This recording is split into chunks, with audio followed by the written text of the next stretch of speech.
Last weekend, the Baltimore Ravens left the 3 days of the NFL draft with 2 new tight ends, a quarterback, right tackle, 2 new wide receivers, and some depth on the defense at middle linebacker, cornerback, safety, and defensive end.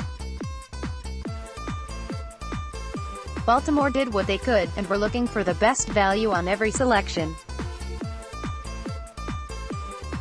While the team had many people satisfied, there was a position in which some felt they also could have addressed but never did during the draft: running back. The Ravens had opportunities to select a running back in this draft if they wanted to. After Saquon Barkley, the next best running back to many was LSU's Darius Guice, and he was available all 4 times when the Ravens were on the clock last Thursday night. Baltimore would end up trading down twice at 16 and 22, then selected tight end Hayden Hurst at 25, and quarterback Lamar Jackson at 32. Juice fell to the second round amid concerns about his attitude and maturity. He was also the 7th running back taken in this draft as he watched prospects such as Sony Michel, Kerryon Johnson, Nick Chubb, Ronald Jones, and Rashad Penny all drafted before him. When you look at the Ravens' running back depth chart, you can see why they decided not to address the position.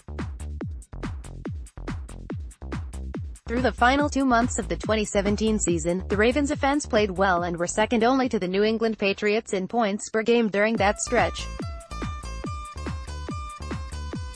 The improved play of quarterback Joe Flacco and the offensive line was a factor, but one of the biggest reasons was the running game.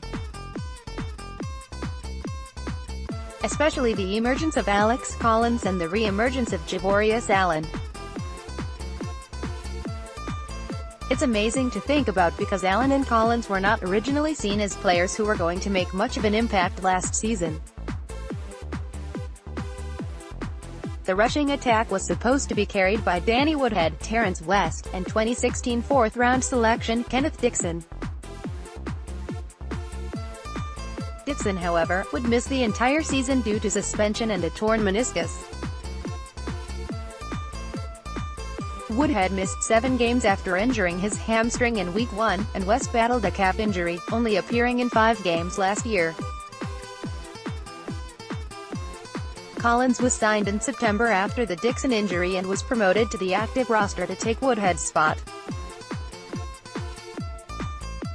From there, Collins and Allen would end up becoming the Ravens' two-headed rushing attack as the season went on, as Collins rushed for 973 yards and 6 touchdowns, with his best game coming against the Pittsburgh Steelers at Heinz Field on Sunday Night Football.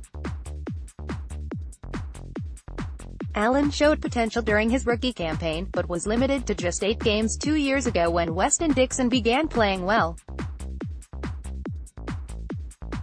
Allen took advantage of an opportunity by rushing for 591 yards and 4 touchdowns in 2017.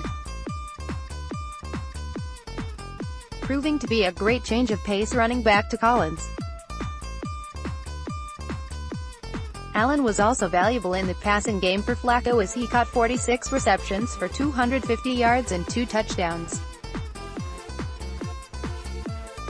There is a caveat to all this.